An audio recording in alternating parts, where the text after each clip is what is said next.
Hi everyone, it's Christy. I wanted to give you a flip through on a Bible study I've been working on for the book of Job. Job is a book that I've struggled with because each chapter is almost a different speaker. It rotates through speakers. It's hard to keep track of who's speaking in which chapter and what the general message is. So this is my big Bible. This is not one that I would carry around with me because, as you can see, the Bible is, full size, of a standard piece of paper. So that, and it's thick and heavy. But here's the book of Job. So what I did was I found these. This is a Bible study I got from the Gospel Coalition. They have a Bible study for each book of the Bible. So I just printed this out. It was designed as a 12-week study. I went through it much more quickly than that, but I used this as a starting point, and I used a couple other sources along with it to help me take some notes. So one of the things I did was I found the outline that was in the gospel overview.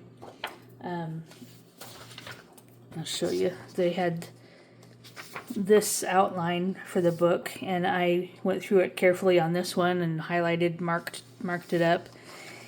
And so I printed that on a separate paper and cut it down to size and glued it into the text between the pages there, so I could always have reference to that outline. I thought that was a very helpful outline. And so made a few notes here. There wasn't a whole lot of space, but then you'll see where I just continued to make notes. I actually copied the outline into the margins. So, here, the debate between Job and his friends, chapters 4 through 27. Round 1 of the debate is chapters 4 through 14. And chapter 4 and 5 is actually the speech of Eliphaz. So I copied the outline into the margins at the relevant breaking points to break it into the sections. Here I wrote down some key themes for the book because there wasn't a whole lot of space in the first couple pages. On this side I made a note about the big idea from the book of Job. Talked about Job as wisdom literature. Some other minor notes. Some of my pages, if they didn't have too much room, I kind of just squeeze them in where I can fit it. Job hits his lowest point in chapters 9 and 10. I made note of that. Job summarizes his case against God. Even when God seems to be cursing Job, Job does not curse God.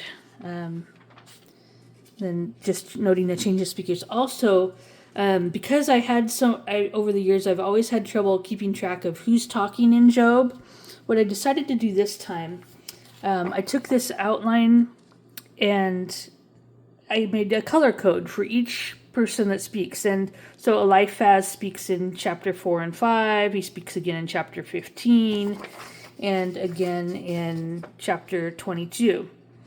So all of those, every time Eliphaz speak, I marked it in yellow. When Job was speaking, I marked it in blue. Bildad was kind of a red color, and Zophar an aqua color. And then I also did, when God is speaking, I did that in purple. So based on that, what I did was I took a ruler and a colored pencil and just made a straight line in the margin. Here's a good example. It was blue speaking down to this point, and then Eliphaz's second response to Job, so then I changed to yellow. So I changed the color to just give a visual clue is, okay, this is a point at which the speaker changes. So I think that's going to be helpful to me moving forward. And as you can see, I continued to both color code things and make additional notes. Just scanning to see if there's anything to bring up here.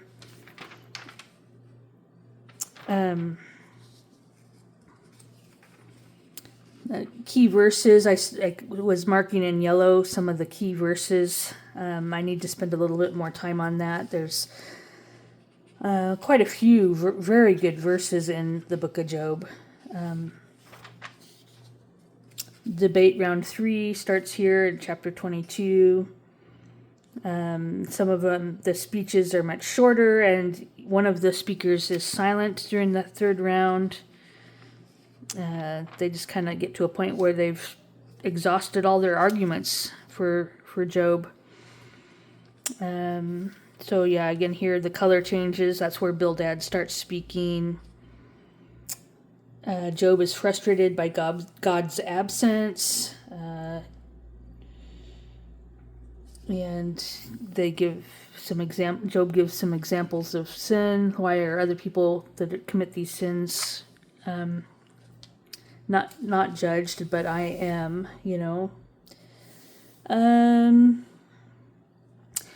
I also included some quotes. If I wanted to retain a direct quote, I noted the source, in quotations. So that retains my source material, so I can go back to it if I want to. Job's final defense starts in chapter 29. And obviously, as you've noticed, this is a coloring Bible. It has some of these acetate pages that are colored.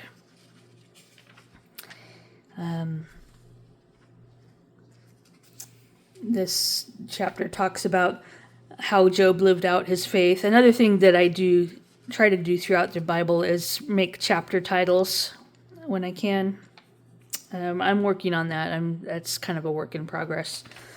I'd like to get to a point where I can recite the chapter titles, a word or a phrase from every book, every chapter of a book, to talk through the contents of the book. So if the fourth speaker comes in, Elihu, chapters 32 through 37, and kind of the main points of his arguments, some key verses in his arguments. And so just continued along making notes for that. Then the Lord starts speaking, shows up in a answered Job from the whirlwind. God challenges Job, but does not accuse Job. He asks him a whole series of questions that are not meant to humiliate or shame Job, and they're not. God's tone is not sarcastic or angry. His tone is stern but gentle. So then you get up here, and if you have read Job, you know that around about chapter 40, God starts talking about two creatures. One is called Behemoth, and one is called Leviathan. And Behemoth is actually a dinosaur, probably the Argentinosaurus. And you can tell by the description that it really fits the description of a dinosaur. This proves that dinosaurs were still alive. People and dinosaurs roamed the earth at the same time. He describes it as eating grass like an ox, its powerful loins and the muscles of its belly. Its tail is as strong as a cedar.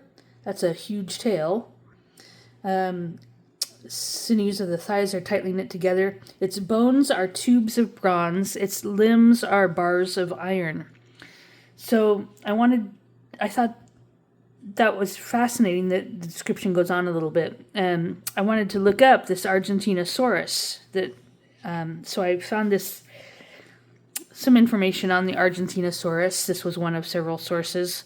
But I wanted to save this one because not only does it describe it, it gives kind of some size dimensions and stuff. It has a huge tail that would definitely qualify as being like a cedar tree. But this footnote here on the bottom of this page says, to help reduce its weight, Argentinosaurus's immense ribs are hollow cylindrical tubes. Its ribs are hollow cylindrical tubes. Well, look what it says here in verse 18. Its bones are tubes of bronze, its limbs are bars of iron. That's amazing that amount of detail, that God would highlight that specific detail, and that archaeology has turned up, when they've excavated their skeleton. This dinosaur was discovered in Argentina, which is why it gave it that name. But when they found the bones, that they confirmed that, these bones, the rib bones, are hollow cylindrical tubes, just like it said in the Bible. Isn't that amazing? And then Leviathan, I made notes about that, where all the places in the Bible where it's mentioned, and the places it's mentioned in the book of Job. Leviathan is a sea creature, probably also like the extinct, like the dinosaurs are. And then, as kind of crammed a lot of notes in here to the end, because as this gets to the point where God's making his arguments and then restoring Job, there just seemed like a lot to comment on in terms of the conclusion of the book and the main application points and some of that. I included some cross references to other books of the Bible, quotes, places to reference things. So that's just my quick walkthrough.